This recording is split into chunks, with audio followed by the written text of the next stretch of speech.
Hi, I'm Alexandra Martinez, and I'm 32 years old. If you had told me 5 years ago that I'd be sitting in my penthouse office overlooking Manhattan, worth over $3 million, I would have laughed until I cried. Not because it seemed impossible, but because back then I was so broken down by my father's constant criticism that I genuinely believed I was destined for failure. You see, my father, Richard Martinez, wasn't just any dad. He was a self-made construction mogul who built his empire from nothing, and he never let anyone forget it, especially not me, his disappointment of a daughter who apparently inherited none of his business acumen or drive, or so he told me repeatedly for most of my life. The story I'm about to tell you changed everything between us, but it nearly destroyed our family in the process.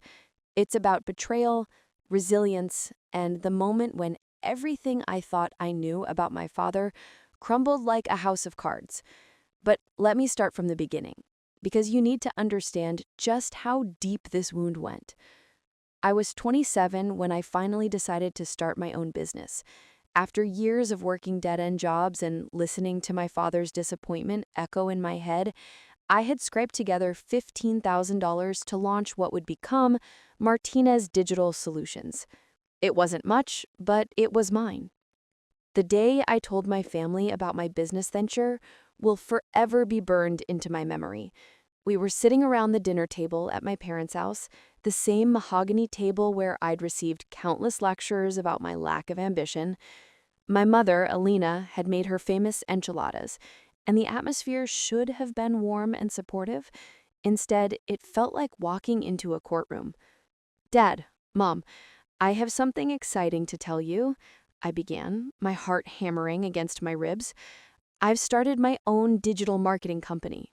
I know it's small now, but I really believe—" My father's fork clattered against his plate, the sound sharp enough to make my mother flinch. "Alexandra, please tell me you're not serious?" His voice carried that familiar tone of exasperation that had haunted my childhood. "Digital marketing? That's not a real business. That's playing around on computers." "Richard," my mother warned softly, but he waved her off. "No, Alina, someone needs to talk sense into her." He turned to me, his dark eyes filled with that look I knew so well, the look that said I was about to disappoint him all over again. "Alexandra, you're 27 years old. When are you going to stop chasing these fantasies and get a real job? Something stable, with benefits, with a future." I felt my cheeks burning, but I pushed forward. "Dad, this is a real business. I already have 3 clients, and the industry is growing exponentially. Digital marketing is the future of—" "The future?" He laughed. But there was no humor in it. "Sweetheart, you can barely balance your own checkbook. You think you can run a business? Look at your track record. You couldn't finish your marketing degree, you quit that retail job after 6 months, and now you want to play entrepreneur?" Each word hit like a physical blow. My younger brother, Miguel, shifted uncomfortably in his chair, and my mother stared down at her plate. This was the family dynamic I'd grown up with. Dad delivering harsh truths, Mom staying silent, and Miguel being grateful it wasn't him in the hot seat. "I did finish my degree," I said quietly. "I graduated with honors." "In liberal arts," he scoffed. "That's not a real degree, Alexandra. That's expensive paper. I offered to pay for you to go back to school for something useful, accounting, business administration, even nursing. But no, you insisted on that worthless degree, and now you want to start a business you know nothing about." The worst part wasn't the criticism itself. It was the certainty in his voice, the absolute conviction that I would fail. He wasn't trying to protect me from disappointment. He genuinely believed I was incapable of success. "Dad, please just listen." "No, you listen to me." He leaned forward, his construction worker hands flat on the table. "I've been in business for 30 years. I know what it takes to succeed, and you don't have it. You're too soft, too emotional, and you give up too easily. This digital marketing thing is just another one of your phases, like when you wanted to be a photographer or a yoga instructor or whatever other nonsense you've dreamed up over the years. That's when something inside me cracked. Not broke, cracked. Because sometimes a crack is where the light gets in. You know what, Dad? Maybe you're right. Maybe I will fail. But at least I'm trying to build something instead of tearing other people down. His face darkened. Don't you dare take that tone with me, young lady. I'm trying to save you from making a fool of yourself. Again. No, you're trying to make me as small as you think I am. The silence that followed was deafening. My mother looked like she wanted to disappear. Miguel was staring at his phone, and my father's jaw was set in that stubborn line I knew meant trouble. Fine, he said finally. Go ahead and waste your money. But don't come crying to me when this latest scheme falls apart. And don't expect any help from me. Not financial, not emotional, nothing. You want to be a big-shot entrepreneur? Do it on your own. I grabbed my purse and headed for the door. I wouldn't dream of asking for your help, Dad. I've gotten this far without it. As I reached for the doorknob, he delivered the final blow. Alexandra, wait. I turned, hoping for a moment that he might apologize, might offer some encouragement, might act like the father I'd always needed him to be.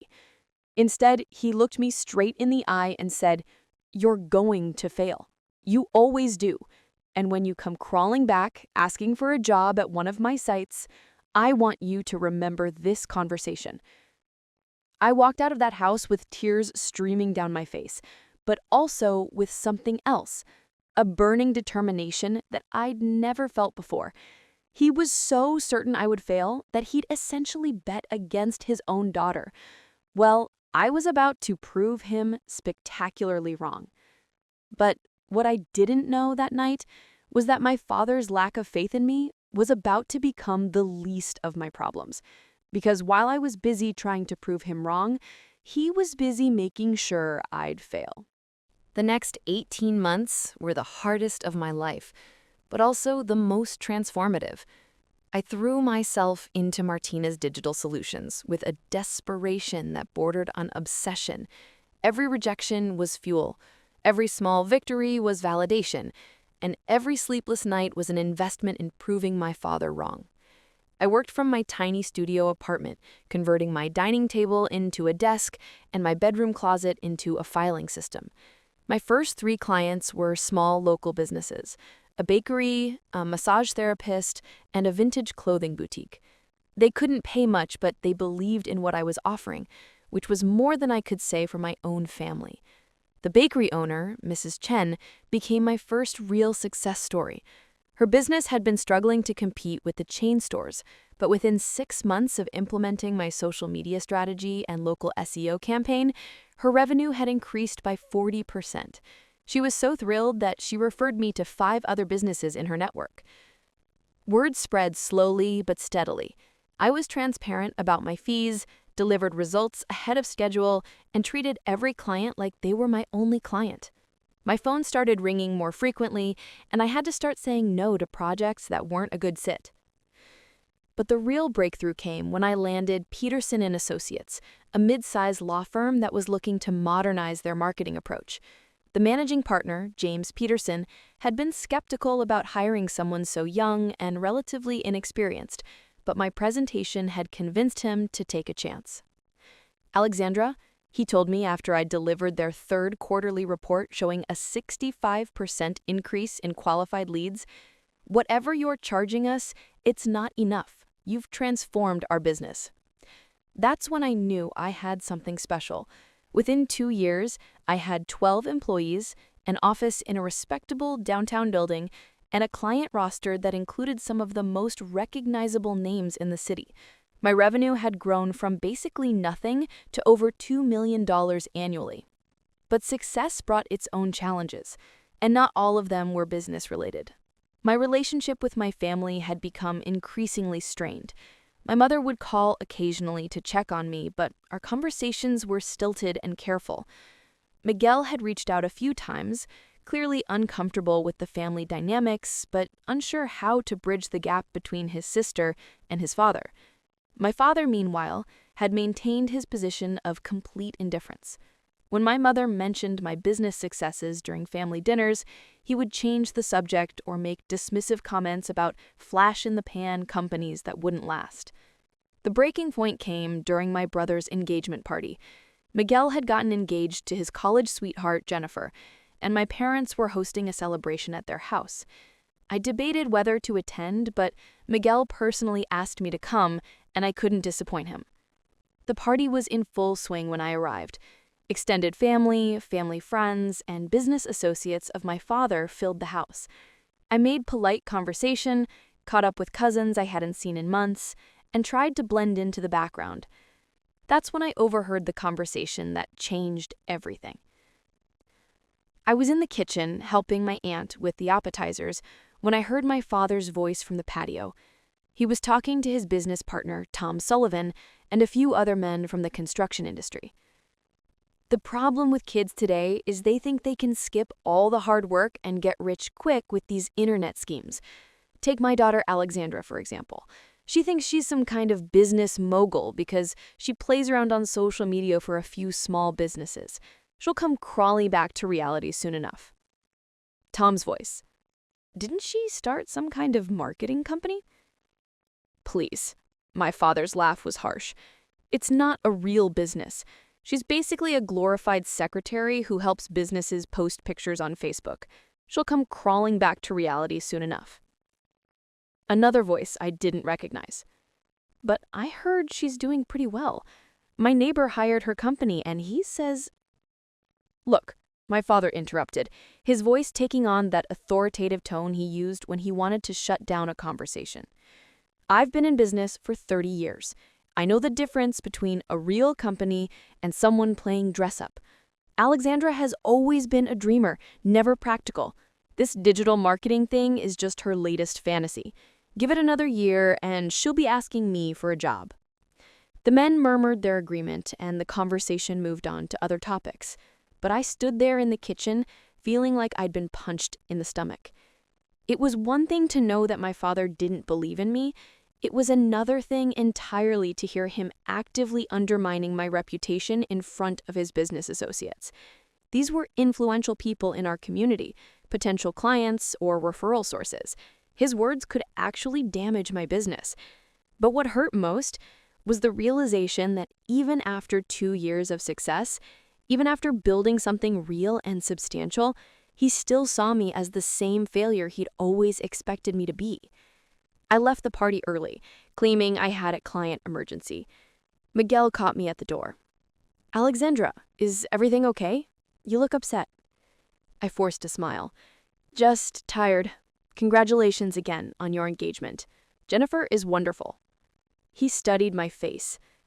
Dad didn't say something to upset you, did he? The concern in his voice almost broke me.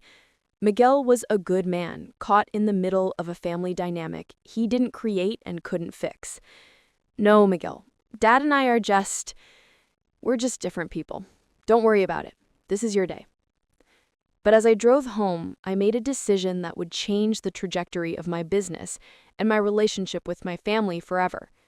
If my father was going to bet against me, if he was going to actively undermine my success, then I was going to make sure that when I proved him wrong, the whole world would know about it. I was going to build something so big, so undeniably successful, that he would have no choice but to acknowledge what I accomplished. And if that meant taking some risks, if that meant betting everything I'd built on one massive opportunity, then that's exactly what I was going to do. The universe, as it turned out, was about to hand me that opportunity on a silver platter. But it would come with a price I never could have anticipated. 3 weeks after Miguel's engagement party, I received a phone call that would either make my career or destroy everything I'd built. The caller was Amanda Richardson, the Chief Marketing Officer of Nexus Industries, a Fortune 500 technology company based in Silicon Valley. Miss Martinez, she said in her crisp, professional voice. "Your name has come up repeatedly in our search for a marketing partner for a major product launch. We'd like to fly you out to California to discuss a potential contract." I nearly dropped the phone. Nexus Industries was the kind of client that could transform a small marketing firm into a major player overnight. They were also the kind of client that could crush you if things went wrong. "I'd be honored to discuss the opportunity," I managed to say, trying to keep the excitement out of my voice. "Excellent. I should warn you upfront that this would be a significant commitment. We're looking at a 12-month contract worth approximately $4.5 million. The project involves launching our new AI-powered business platform across North America and Europe." $4.5 million? A number echoed in my head long after I hung up the phone. That was more than double my company's total revenue to date. It was also more than my father's construction company made in a good year. The flight to San Francisco gave me time to think, really think about what I was walking into. Landing a contract this size would require me to expand rapidly. More employees, bigger office space, international capabilities. It would also mean betting everything on one client, which went against every piece of business advice I'd ever received. But as I sat in that airplane looking down at the clouds, all I could hear was my father's voice. "You're gonna fail. You always do." Maybe it was pride, maybe it was determination, or maybe it was just plain stubbornness, but I decided in that moment that I was going to do whatever it took to land this contract. I was going to prove, once and for all, that Richard Martinez's daughter was not a failure. The presentation went better than I could have hoped. Amanda Richardson and her team were impressed by my portfolio, my growth trajectory, and most importantly, my vision for how to position their product in the market. "Alexandra, I'm going to be direct with you. We've talked to some of the biggest agencies in New York and Los Angeles. Your company is much smaller than what we typically work with, but your approach is fresh and your results speak for themselves." She paused, studying my face. "However, a project of this scope would require significant scaling on your part. You'd need to hire experienced senior staff, expand your technical capabilities, and manage campaigns across multiple time zones and languages. Are you confident you can handle that?" This was it, the moment where I could play it safe, acknowledge my limitations, and probably lose the contract to a bigger agency. Or I could bet everything on myself. "Amanda, I won't lie to you. This would be the biggest project my company has ever taken on. But that's exactly why we're the right choice. You won't be just another client to us. You'll be our priority, our focus, our chance to prove what we can do when everything is on the line. The bigger agencies will treat you like one account among hundreds. We'll treat you like the most important thing we've ever done, because you will be." She smiled for the first time since I'd walked into the room. "I like your honesty. We'll be in touch within the week." The flight home was a blur of excitement and terror. I spent the entire 5 hours making lists, calculating costs, and trying to figure out how I could possibly deliver on the promises I'd just made. When Amanda called 3 days later to offer me the contract, I was ready. "There are a few conditions," she explained. "First, we need a performance guarantee. If you don't hit the agreed-upon metrics, the contract terminates and you forfeit your fee. Second, you'll need to establish a West Coast office within 60 days. Third, we need key personnel dedicated exclusively to this project." Each condition felt like another mountain to climb, but I agreed to all of them. We scheduled a contract signing for the following month, which gave me 4 weeks to completely transform my business. Those 4 weeks were a whirlwind. I hired 8 new employees, including 2 senior account directors poached from larger agencies.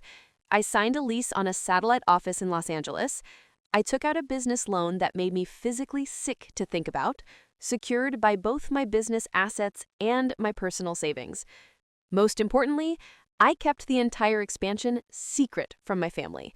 My mother knew I was busy with work, but I didn't tell her about Nexus Industries. I certainly didn't tell my father, who probably would have had something disparaging to say about me overreaching or biting off more than I could chew.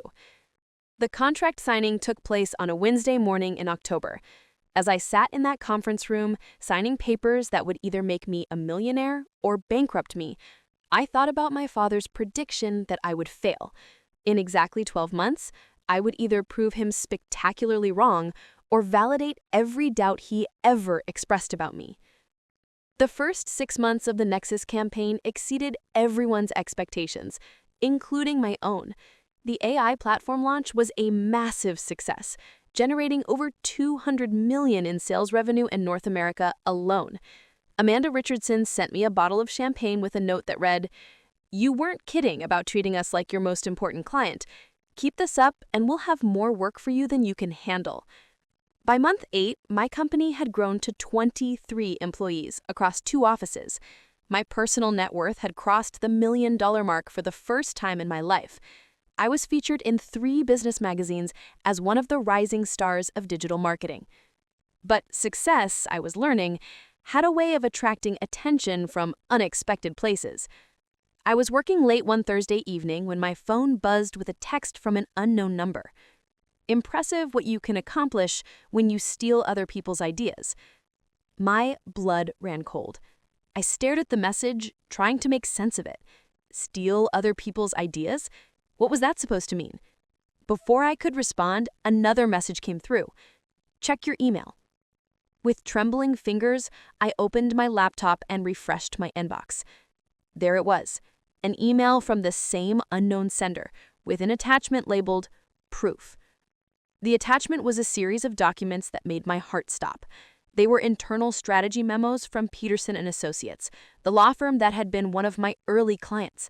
But these were just any memos. They were detailed marketing strategies for a tech company launch that looked almost identical to the Nexus Industries campaign I was currently running. At the bottom of the email was a single line. "Interesting coincidence, don't you think? I wonder what Amanda Richardson would say about this." I felt like I was going to be sick. Someone was accusing me of stealing marketing strategies, and they had documents that would be very difficult to explain away. Even worse, they were threatening to expose this to my biggest client. But as I studied the documents more closely, something didn't add up. The Peterson & Associates memos were dated from last year, which would make sense if I had somehow stolen their ideas. But there was one problem. I had never worked on a tech company campaign for Peterson & Associates. They were a law firm. These documents didn't match any work I had ever done for them. That's when it hit me like a freight train. Someone had fabricated these documents. Someone was trying to destroy my business by making it look like I had stolen intellectual property, and I had a terrible feeling I knew exactly who that someone might be. The next morning, I called Peterson & Associates directly.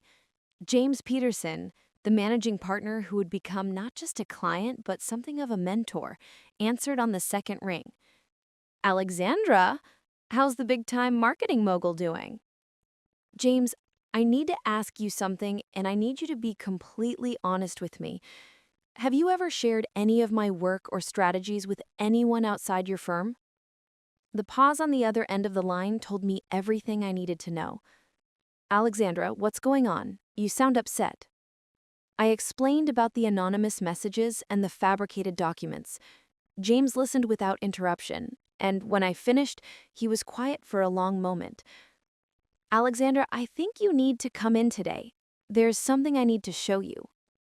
An hour later, I was sitting in James's office, staring at a stack of papers that made my stomach turn. They were consulting agreements between Peterson & Associates and Martinez Construction, my father's company. "Your father approached me about 6 months ago," he explained, his voice careful and measured. "He said he was concerned about some of the marketing strategies his daughter was using, and he wanted to understand the industry better. He offered to do some construction work for us at cost in exchange for insights into digital marketing practices." I felt like the world was tilting sideways. What kind of insights? Initially, just general information about how the industry works, what kinds of results are typical, that sort of thing. But then he started asking more specific questions about your work for us. He said he was proud of your success and wanted to understand it better. "And you told him?" James looked uncomfortable. I shared some general information about our campaigns and results. Nothing confidential, just I thought he was a proud father trying to understand his daughter's business. James, I said quietly, my father doesn't believe in my business. He thinks I'm going to fail. He's been actively undermining me for years. The color drained from James's face. Oh, Alexandra, I think I've made a terrible mistake. Over the next hour, James laid out everything. My father had been systematically gathering information about my business practices, client strategies, and industry contacts. He'd used his relationship with James to understand not just what I did, but how I did it. The worst part, James admitted, is that about 3 weeks ago, he asked me specifically about large-scale technology marketing campaigns. He said you were working on something big, and he wanted to understand the scope and complexity involved. My father had been spying on me, not just doubting me, not just undermining me, but actively investigating my business to find ways to discredit me. The fabricated documents were just the latest escalation in what I now realized was a deliberate campaign to destroy my success. But why? Why would a father go to such lengths to sabotage his own daughter? I got my answer that evening when I confronted him directly. I showed up at my parents' house unannounced, still clutching the evidence James had given me. My mother answered the door, took one look at my face, and immediately called for my father. Dad, we need to talk. Now. He must have heard the tone in my voice because he came downstairs immediately, my mother trailing behind him with a worried expression. What's this about, Alexandra? I threw the consulting agreements on the kitchen table. This is about you spying on my business. This is about you trying to sabotage the biggest opportunity of my career. This is about you being so invested in my failure that you're willing to commit fraud to make it happen. The silence that followed was deafening. My mother picked up one of the documents, her hands shaking as she read it. Richard, what is this? My father's jaw was set in that familiar, stubborn line, but for the first time in my life, he looked guilty. I was protecting you, both of you. Alexandra, you were in over your head with this Nexus contract. I could see it was going to destroy you. And when it did, it would devastate your mother too. She's been so proud, bragging to all her friends about your success. I was trying to save you from a public failure that would humiliate our entire family. So you decided to create a private failure instead? You fabricated documents to make it look like I stole intellectual property? You tried to destroy my reputation and my business? I didn't fabricate anything.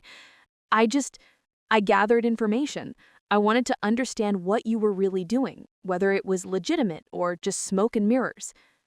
And when you discovered it was legitimate, when you realized I was actually succeeding, you decided to manufacture a scandal instead of admitting you were wrong about me? That's when I saw it in his eyes, the truth he'd never been able to admit, not even to himself. He hadn't been trying to protect me from failure, he'd been trying to protect himself from being wrong about me. You couldn't stand it, I said.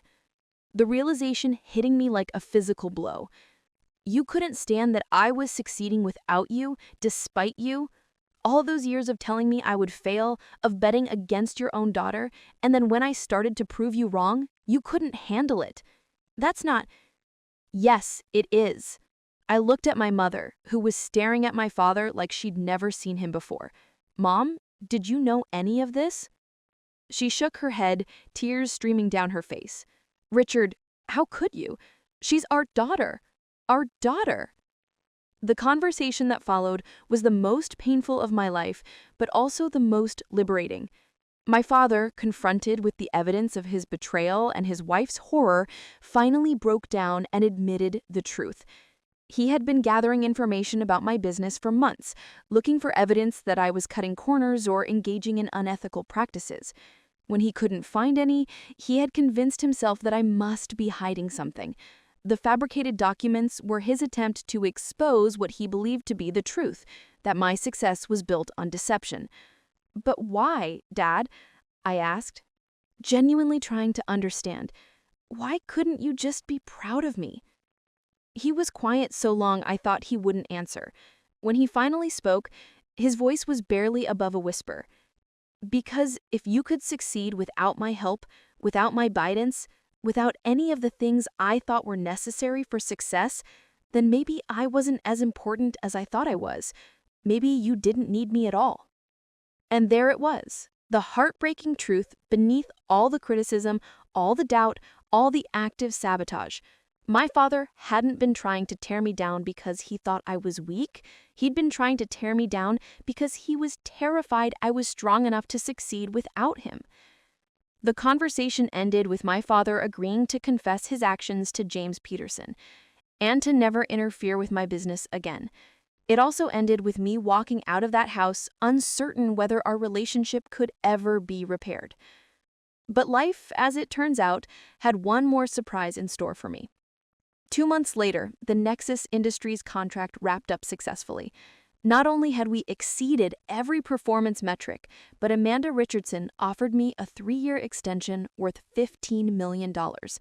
My company was now officially worth over $5 million, and my personal net worth had crossed the $3 million mark. The day the extension was announced, I received a call from my father. "Alexandra," he said, his voice thick with emotion, I saw the news about your Nexus contract. I wanted to congratulate you, and I wanted to apologize. Again." We talked for an hour that day. Not about business, not about success or failure, but about family, about forgiveness. About the fact that sometimes the people we love most are the ones who hurt us deepest, and sometimes the only way forward is to choose love anyway. 3 months later, my father showed up at my office with a bouquet of flowers and a newspaper clipping. The clipping was from the business section, featuring an article about my company being named Digital Marketing Firm of the Year. "I've been carrying this around for 2 weeks. I wanted to show it to everyone I meet, but I wasn't sure I had the right to be proud of you anymore." That's when I realized something that changed everything. Success without family feels hollow, but family without honesty feels false. The real victory wasn't proving my father wrong, it was finding a way to be right together. Today, my company employs 47 people across 3 offices. My personal net worth is approaching $10 million. I've been featured on magazine covers, invited to speak at conferences, and recognized as one of the most influential entrepreneurs under 40. But you know what moment I treasure most? It was last month at Miguel's wedding when my father stood up during the reception and said, "I want to toast my son Miguel and his beautiful bride Jennifer, but I also want to acknowledge my daughter Alexandra, who taught this old fool that success isn't about following someone else's blueprint, it's about having the courage to draw your own." His voice cracked as he continued, "Alexandra, I spent so many years trying to make you smaller because I was afraid of how big you might become. I'm sorry it took me so long to realize that your success doesn't diminish mine, it multiplies it." So here's what I learned from this whole experience. Sometimes the people who doubt you most are the ones who are most afraid of being left behind. Sometimes success isn't about proving others wrong, it's about proving that there's room for everyone to be right in their own way. But here's my question for you. Have you ever had someone close to you doubt your dreams? How did you handle it? Did you let it stop you? Or did you use it as fuel? If you are facing your own doubts right now, If someone in your life is betting against you, remember this story. Remember that their fear of your success says nothing about your capabilities and everything about their insecurities. And hey, if this story resonated with you, if it reminded you that family relationships are complicated but worth fighting for, make sure to subscribe for more stories about overcoming the odds and finding success on your own terms.